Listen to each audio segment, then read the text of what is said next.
টানা 15.5 বছর কর্তৃত্ববাদী হাসিনা সরকারের দমন পীড়নে সোজা হয়ে দাঁড়াতে পারেনি বিএনপি।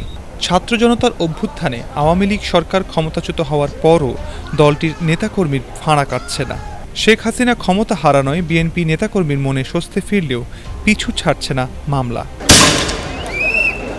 পুলিশ ও আওয়ামী লীগ নেতাকর্মীর গুলি এবং নির্যাতনে গণহত্যার বিরুদ্ধে সারা দেশে করা মামলায় বিএনপির অনেক নেতাকর্মীকে আসামি করে ফাঁসিয়ে দেওয়ার ঘটনা ঘটেছে। এর নেপথ্যে রয়েছে দলটির ঘরোয়া বিবাদ ও নেতৃত্বের প্রতিযোগিতা। এক পক্ষ আরেক পক্ষকে ঘায়েল করতে মামলাকে অস্ত্র হিসেবে ব্যবহার করছে, আবার নিজ নিজ এলাকায় আধিপত্য জারি রাখতে কৌশলে ঠুকে দেওয়া হচ্ছে মামলা।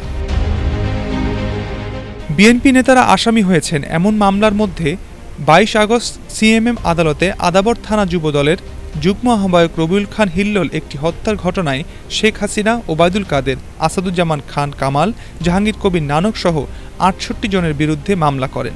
এ মামলায় 48 নম্বর আসামি শফিকুল ইসলাম সনেটের পিতা হাজি সাইদুল ইসলাম 33 নম্বর ওয়ার্ড বিএনপির সাবেক সভাপতি।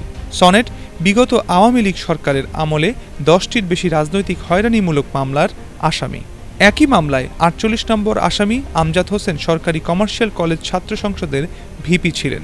তিনি 33 নম্বর ওয়ার্ড বিএনপির দপ্তর সম্পাদক। ওই মামলায় 68 নম্বর আসামি মোহাম্মদ রতন বিএনপির সক্রিয় কর্মী। 5-স্টার রেটিং প্রাপ্ত বিএলডিসি টেকনোলজির Walton super saver ceiling fan 65% পর্যন্ত বিদ্যুৎ বিল সাশ্রয় করে আপনাকে রাখে প্রশান্তিতে। ওয়ালটন ফ্যান হাওয়া বদলে দেয়।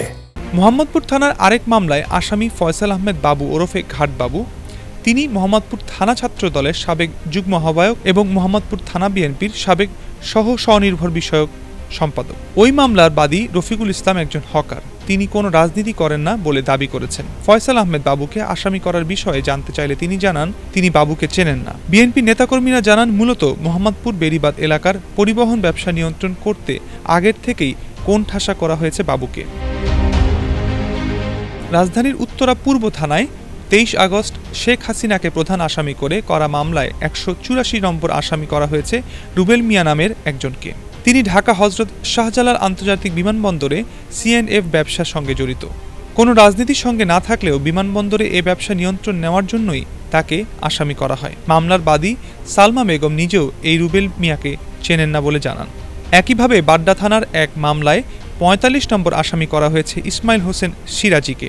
পৈতৃকভাবে বাড্ডা এলাকায় সিরাজির অনেক জমির মালিকানা থাকায় তাকে উচ্ছেদের জন্য হত্যা মামলায় জড়ানো হয়েছে বলে জানান তিনি। শুধু ঢাকা নয়, দেশের বিভিন্ন স্থানে করা মামলায়ও বিএনপি নেতাকর্মী সহ সাধারণ মানুষকে জড়ানোর অভিযোগ উঠেছে। বরিশালের বাকেরগঞ্জে স্থানীয় আওয়ামী লীগ নেতাকর্মীর কাছ থেকে সুবিধা নিয়ে ছাত্রদল নেতাকর্মীর বিরুদ্ধে মামলা করার অভিযোগ উঠেছে।